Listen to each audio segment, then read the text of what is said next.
Hello friends, good morning. आप सभी का स्वागत है मेरे यूट्यूब चैनल में।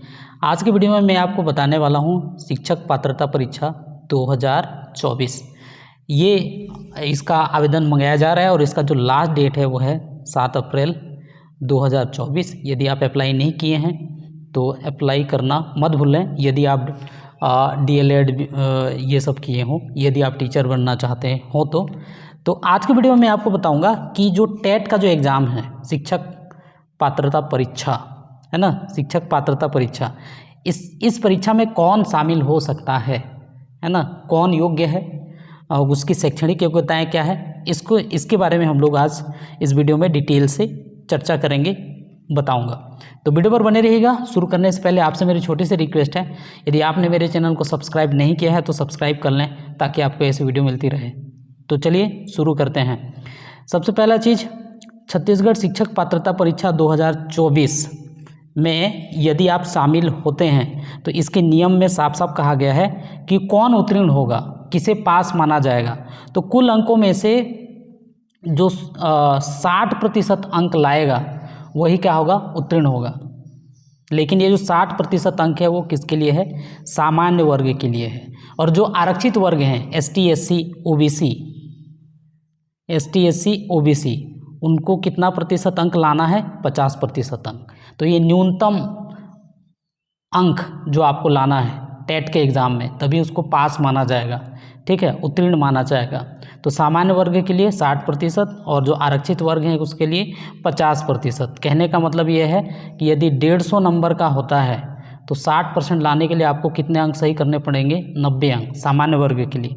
और ST SC OBC के लिए कितने अंक लाने पड़ेंगे, 75 अंक, 50% लाने के लिए, ठीक है। दूसरा ये चीज़ ध्यान दीजिएगा, ये वाला लाइन में लिखे देखिए, एक बार परीक्षा उत्तीर्ण अभ्यर्थी के लिए वैधता आजीवन रहेगा। एक बार यदि आप जो है इस परीक्षा को पास कर लेते हैं तो इसकी वैलिडिटी आजीवन रहेगा। तो ये बहुत अच्छी बात है ना।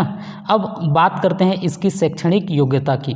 देखिए, जो टेट का जो एग्ज़ाम होता है 1 से 5 के लिए पेपर 1 होता है, 6 से 8 के लिए क्या होता है, पेपर 2 होता है ना। तो सबसे पहले बात करते हैं हम लोग पेपर 1 की।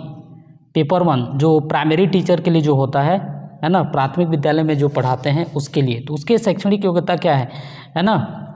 तो यहाँ पर जो शैक्षणिक योग्यता है, पहले तो 12वीं पास है ना। 12वीं पास के साथ कुछ परसेंटेज है, कुछ जगह में स्नातक भी है ना, लेकिन उसके लिए कंडीशन क्या है वो नीचे दिया हुआ है, जो कि मैं आपको बताऊंगा, है ना। अब देखिए, ये पहला क वाले में क्या दिया हुआ है, क में दिया हुआ है कि न्यूनतम 50% अंक उच्चतर माध्यमिक, मतलब 12वीं में 50% अंक हो, प्रारंभिक शिक्षा शास्त्र में 2 वर्षीय डिप्लोमा हो, मतलब DLED हो, तो वो पात्र होगा, है ना, पात्र होगा। इसमें और एक ध्यान दीजिएगा, प्रवेशित अध्ययनरत एवं उत्तीर्ण अथवा उत्तीर्ण, जो भी DLED में प्रवेश ले चुका है, चाहे वो फर्स्ट ईयर में हो चाहे सेकेंड ईयर में हो, वो टेट एग्ज़ाम दे सकता है।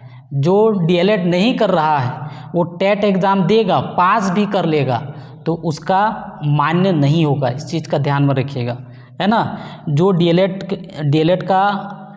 कर रहा है उसका रनिंग में है ना, भले ही वो पास ना किया हो या कंप्लीट ना किया हो, रनिंग में है, तो वो टेट का एग्ज़ाम दे सकता है और उसका मान्य होगा। तो ये चीज़ ध्यान में रखिएगा, ठीक है। दूसरा यहाँ पर लिखा हुआ है कि न्यूनतम 45% अंकों के साथ 12वीं पास एवं प्रारंभिक शिक्षा शास्त्र में 2 वर्षीय डिप्लोमा, जो राष्ट्रीय अध्यापक शिक्षा परिषद मतलब NCTE से मान्यता प्राप्त कोर्स यदि उसने किया है, NCTE से मान्यता प्राप्त कोर्स किया है, तो 12वीं पास में 45% अंक भी होगा तो चल जाएगा, है ना। तो ये दूसरा मतलब या तो पहला वाला हो या तो दूसरा वाला। अब तीसरा वाला में क्या है, न्यूनतम 50% अंकों के साथ 12वीं होना चाहिए।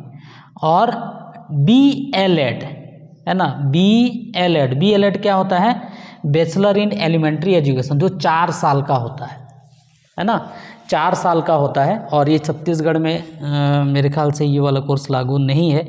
यदि कोई किया होगा तो 12वीं में कितना होना चाहिए, 50% अंक होना चाहिए। उसके बाद फिर है अगला, न्यूनतम 50% अंकों के साथ उच्चतर माध्यमिक और विशेष शिक्षा में द्विवर्षीय डिप्लोमा, है ना, द्विवर्षीय डिप्लोमा। विशेष शिक्षा मतलब जो दिव्यांग बच्चों को जो पढ़ाते हैं, है ना, तो वो वाला डिप्लोमा यदि आपके पास है, लेकिन 12वीं में कितना होना चाहिए, 50%।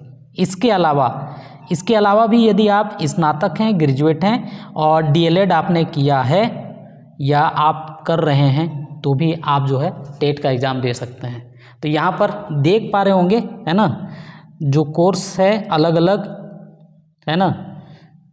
इसमें न्यूनतम शैक्षणिक योग्यता की बात करें तो जनरली इसमें 12वीं ही है, और 12वीं के साथ ही क्या मांगा है, चाहे वो डीएलएड मांगा हो, चाहे वो बीएलएड मांगा हो,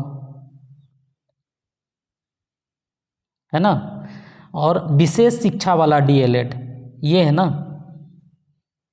और एक जगह मांगा है, या तो आप देखिए इसमें जो है परसेंट वाला बात आता है, और स्नातक के साथ आप डीएलएड किए हैं तो उसमें कोई परसेंट वाला बात नहीं है। कई बार ऐसा है कि जिसकी 12वीं में परसेंट नहीं है, 45-45% नहीं है, तो स्नातक के साथ डीएलएड भी किया है तो वो क्या हो जाएगा, मान्य हो जाएगा। चलिए अब बात करते हैं कक्षा 6 से 8 तक के कक्षाओं में अध्यापन हेतु। कक्षा 6 से 8 तक के अध्यापन में कक्षाओं अध्ययन हेतु आपको क्या होना चाहिए, बीएड होना चाहिए ना, बीएड होना चाहिए।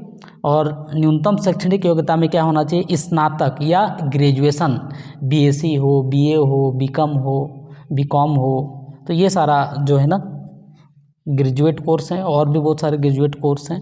तो इसमें क्या है, स्नातक हो, देखिए यहाँ पर स्नातक के साथ द्विवर्षीय डिप्लोमा मतलब डीएलएड हो, जो डीएलएड वाला है वो भी इसमें कर सकता है। देख लीजिए यदि आप ग्रेजुएट हैं और डीएलएड किए हैं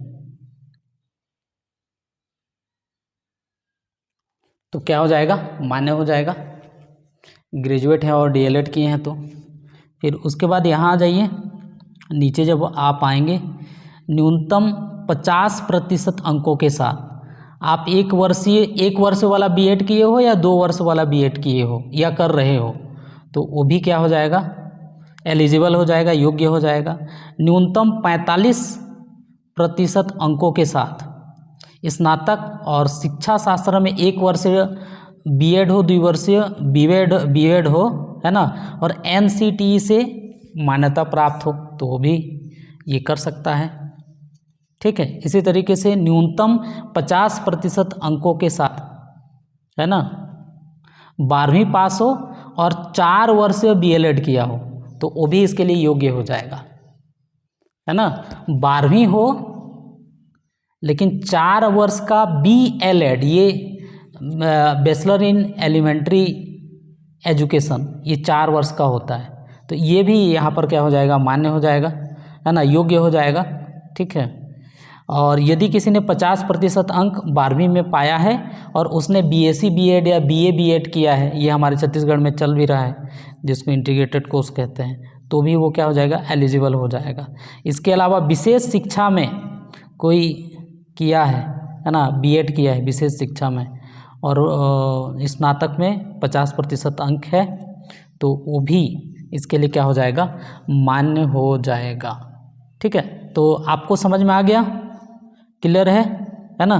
तो ये योग्यताएं हैं, एक बार देख लीजिए आप किस में, इसमें से जिस किसी में भी आप कर रहे होंगे तो एलिजिबल हो जाएंगे, लेकिन कर नहीं रहे हैं तो आप एलिजिबल नहीं होंगे, भले ही आप एग्ज़ाम दे देंगे लेकिन मान्य नहीं होगा। ठीक है, वीडियो कैसे लगा, लाइक और शेयर करना ना भूलें। धन्यवाद।